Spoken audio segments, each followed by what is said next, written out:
MMA UK, Abdul Ahad Patel. I am here with Chris Fishgold. Chris, how are you doing, my brother? I'm great, I'm great. What about yourself? Yeah, not too bad, not too bad. It's been a while trying to get this interview sorted, hasn't it, bro? We're both always busy, innit? Both always Yeah, busy. this is it. This is it. So, you're competing. Bare knuckle boxing 23 on the 20th of November. How you feeling? How you getting prepared up for that bout?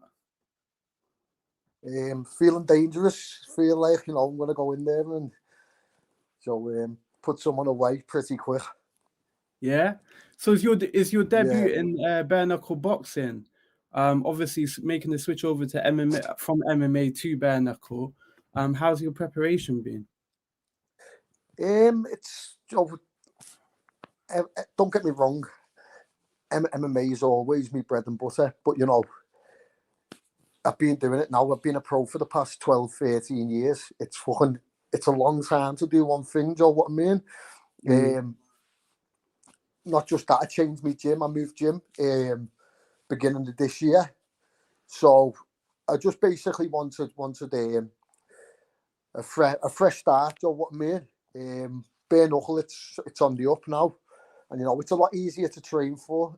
MMA, you're training like 4 or 5 hours a day, every day to get everything in. Constantly tired, I feel fresh every day with this. So you're predicting a pretty quick knockout stoppage? Yeah. In and out, do you know what I mean? Easy money.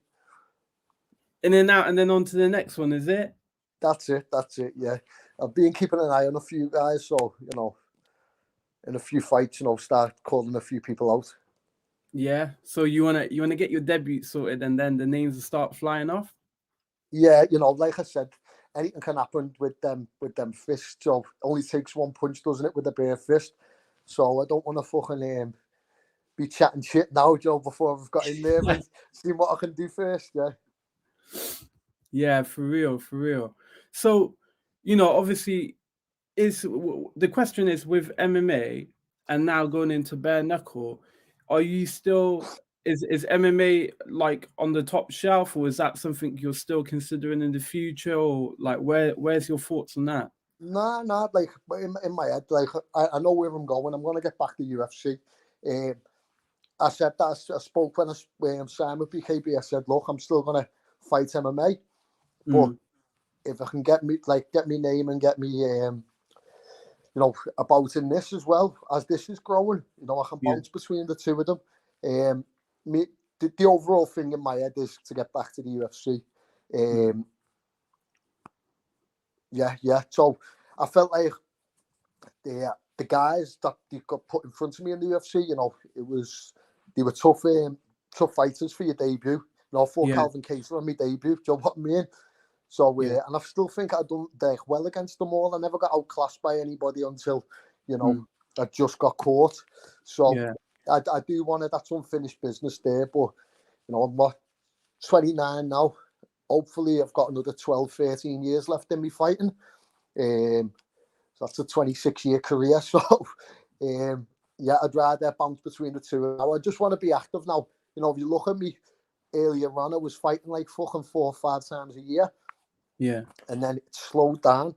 Now, I think the past like 3 years, I've fought once a year.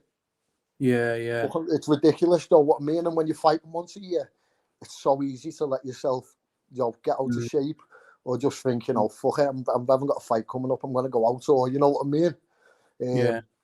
But yeah, if I can stay active, I know any night, as long as I'm fit, I'll beat anybody. You know what I mean? So with the bare knuckle, then is your plan to like do the bare knuckle and then hopefully try and swing back into MMA at some point? Because I know there was the whole matchup with Sparta Fight Night that didn't happen, then got delayed. And is that still in the works? Oh yeah, definitely. So that's February next year. So my plan's basically rather than next year going back to how it was when I was a kid, taking it like this year. I haven't fought once this year. This year's been a little bit of a write-off. I've had one. I'm gonna have one bare knuckle fight. So next year, I want to be as active as possible. So if I can get like Sparta in February, obviously the rules in that are crazy. 10-minute round, and you're allowed to stand on the head. If I come out of that unscathed, rather let's just say it might be my next fight might not be till June. If I can fit in a bare knuckle one in between that, it'll just keep me ticking over, keep me in shape, and not making me just think, fuck it, let's go out, or I can have that extra bit of food and shit like that. Do you know what I mean? Yeah, of course. And so, with the bare knuckle, with the Sparta, these are quite tough competitions. Not to say MMA isn't, but when you're looking at the rule set and you're looking at the times you'll be fighting, obviously with bare knuckles it's 2 minutes, but you got no padding whatsoever. And then, like you said, with the Sparta fight card show, it's 10-minute rounds. And like anyone else looking at that would say, well, that's quite tough on your body. So like my question to you is like, going in and doing that and hoping for the quick knockout, which is what I'm sure any fighter in those circumstances is aiming for. But if it goes on long for a decision, or it goes on like the whole 10 minutes, it's going to wear and tear on your body. Is that not something you worry about, like with UFC in the future goes?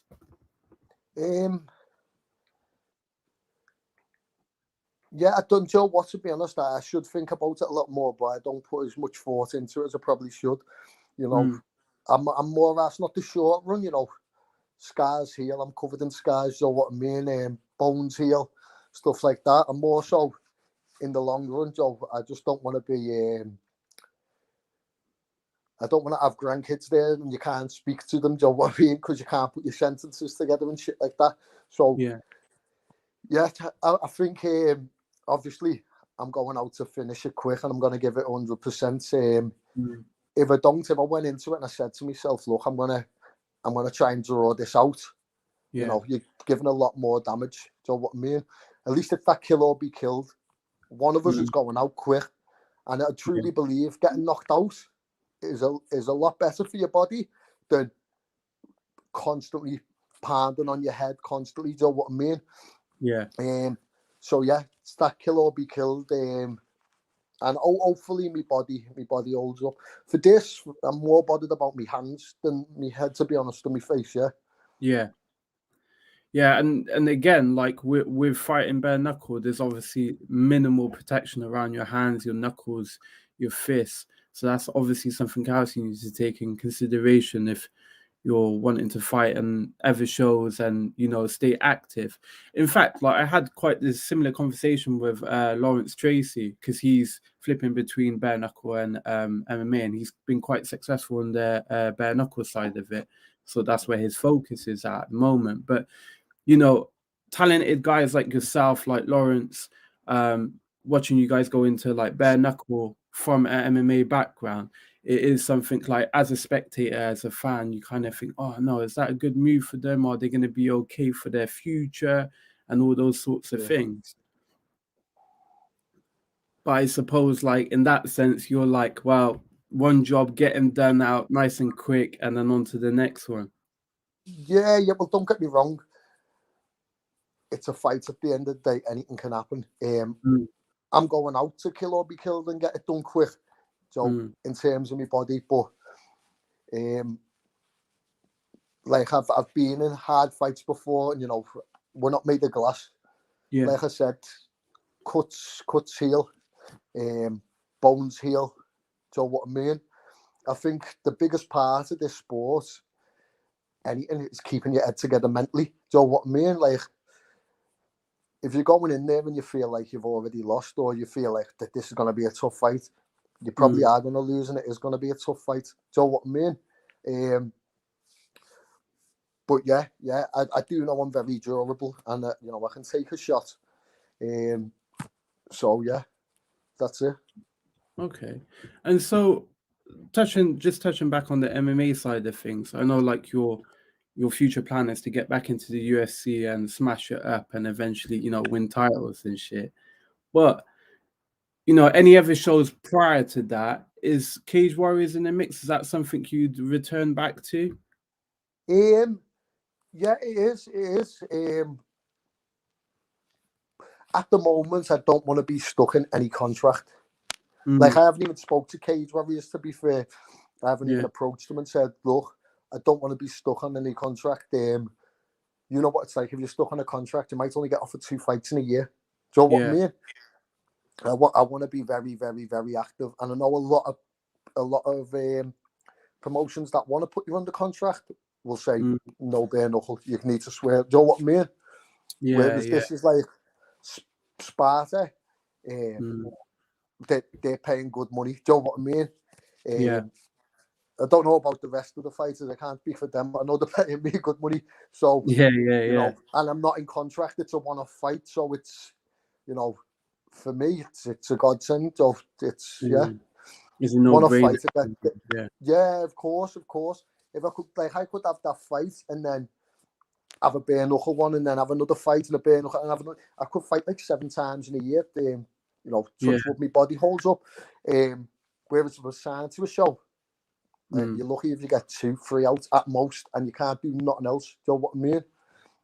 Yeah, so you're quite restricted in where you want to be. So you know, are you familiar with the American show, the Bare Knuckle Fighting Championship? Yeah, I am. They just had a show over this weekend, didn't they? And there was 2 big fights on. I think Paul Gonzalez was fighting, and then there was also who was it? Hector Lombard was fighting as well on that card. Did you watch any of those fights? Nah. I have actually been in touch with BKFC in America. Oh wow, okay. About if they're doing any shows outside of the USA, just to keep me in mind, and they were like, we definitely will. So yeah, that's it. Yeah, hopefully in the future. Yeah, I guess for you as well, it has to make sense in terms of financially as well. And like you said, you don't want to be restricted to, like, you know, 3 fights, 2 fights in a year, and then obviously with pullouts and everything that come into place, then you're not fighting. Yeah, well, to be honest, like I said, I've signed a contract, so for the next 3 years for bare knuckle, and with BKB. Obviously, he said you can fight MMA as many times as you want, but bare knuckle, I'm exclusively to them. So I think these 3 years, like, they're great to work with, really great. You know what I mean? Straight back to you, back and forward. So I think give it 3 years, I'll still only be 32. I'm still in my prime. I'll be able to, what's it called? I think there'll be a lot more money into it, a lot more investments in it. So, you know, and a lot more promotions. So, you know, don't get me wrong. In the future, if money goes into it just as much as what the MMA is, you know, I could switch over completely. Like you just said, it's got to make sense financially. You know, I'm not going out to get fucking cut up and, you know, broken bones to come back and fucking eat beans. You know what I mean? Yeah, this is it.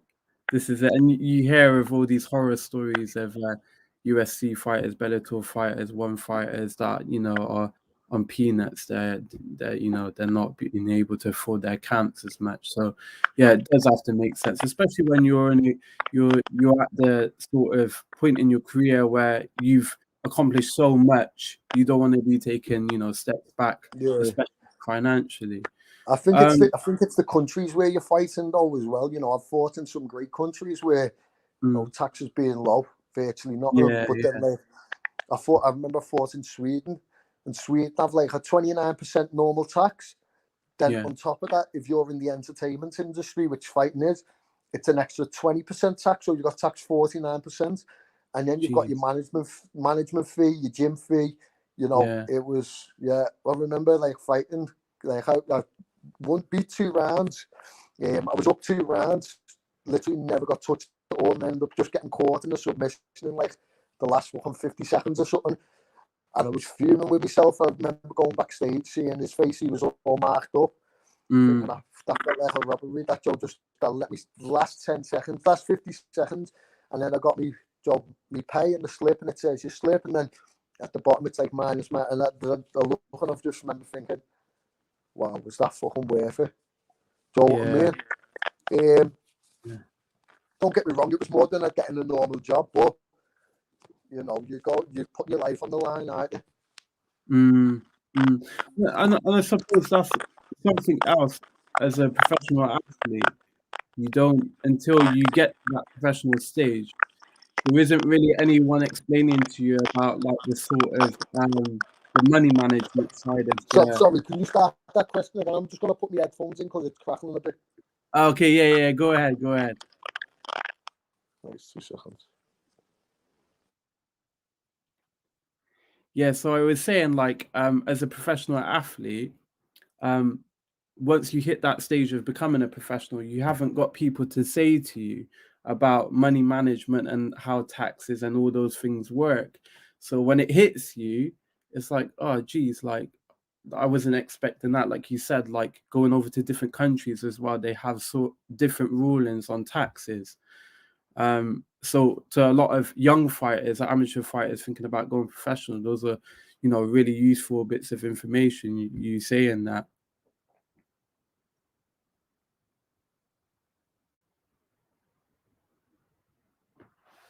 Yo, Chris, I can't hear you.